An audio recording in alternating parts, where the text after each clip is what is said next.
Ce mardi 18 juillet 2023, TF1 diffusait un nouvel épisode de Que sont-ils devenus ? L'occasion pour les téléspectateurs d'en savoir plus sur la vie de Cindy Saneder. Souvenez-vous, elle avait marqué l'histoire de la nouvelle star d'une bien triste manière. En effet, elle avait été dézinguée par le jury qui n'y était vraiment pas allé de main morte. Vous chantez comme au XXe siècle, avait notamment déclaré Philippe Manœuvre. La revanche de Cindy Saneder c'était finalement un mal pour un bien puisqu'elle a fait le buzz et a eu droit au soutien d'une partie du public. Elle avait surfé sur l'exposition apportée par l'émission pour sortir un premier single. Cependant, c'est des années plus tard qu'elle prend véritablement sa revanche. Repérée par Thierry Mugler, Cindy Saneder change son image et se fait un nom en Allemagne en devenant la tête d'affiche de Zweig jusqu'en 2017.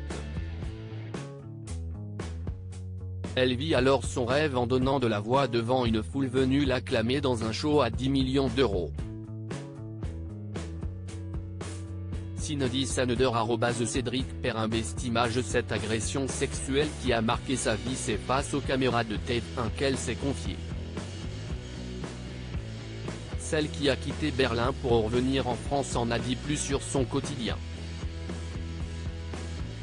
La méditation, pour moi, c'est un beau moyen de me recentrer, et faire abstraction de tout ce qu'il y a autour, me reconnecter avec mon moi supérieur.